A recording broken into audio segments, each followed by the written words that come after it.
नमस्कार किसान भाइयों।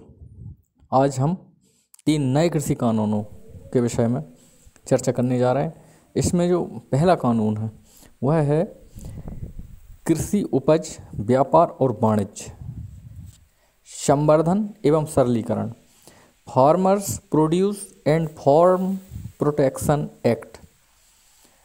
सरकार ने किसानों को उपज को बेचने के लिए नए विकल्प देने के लिए इस कानून को लाया गया है।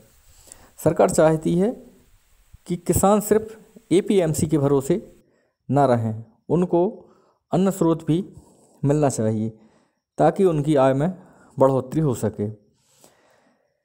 किसान इस कानून के तहत कृषि उपज मंडी के बाहर भी अपना माल बेच सकते हैं। साथ ही व्यापारी किसान के घर से भी माल खरीद सकता है। जबकि पिछले एपीएमसी एक्ट में व्यवस्था यह थी कि किसान अपनी मंडी में ही अपना अनाज या जो उपज होती थी वो बेच सकता था।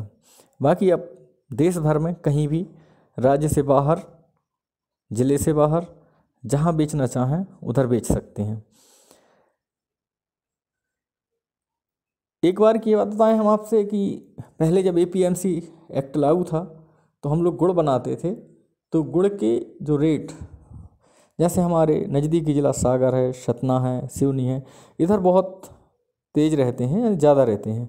तो मेरा मानना था कि मैं बाहर ले जाके बेचूं, तो उसमें व्यवधान आया और उसको नहीं बेच पाए थे। तो इसलिए ये जो नया कानून है कृषि उपज व्यापार और वाणिज्य संवर्धन एवं सरलीकरण, तो इसमें किसानों को भ्रम नहीं रखना चाहिए। इससे उनको फ़ायदा ही होने वाला है, नुकसान नहीं।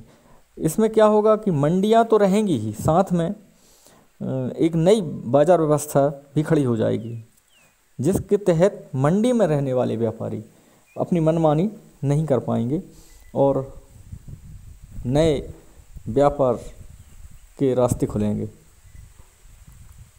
लोगों को, खासकर किसानों को, यह भ्रम है कि बड़े कारपोरेट घरानों को खुली छूट दे दी गई है, वो बिना किसी पंजीकरण के किसानों की उपज खरीद सकेंगे।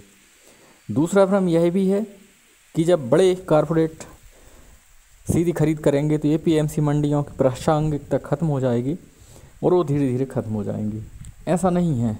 एपीएमसी जो लोग जाते हैं वो जाते रहेंगे, जिनको बाहर अच्छा लगता है वो बाहर बेच सकते हैं। तो ये विकल्प तो होने चाहिए। इसलिए इन व्यवस्थाओं का सम्मान करते हुए हमें, हमारा मानना है कि यह व्यवस्थाएं 2 बाजार व्यवस्था खड़ी कर देगी। एक पुराना एपीएमसी और दूसरा मंडी के बाहर खुला बाजार, जो टैक्स के दायरे से बाहर होगा और मंडियों में टैक्स के साथ होगा। अभी लगभग मंडियां ऐसा नहीं है कि पूरी हों, सभी किसानों की पहुंच हो। बहुत से किसान मंडी के बाहर भी अनाज बेचते हैं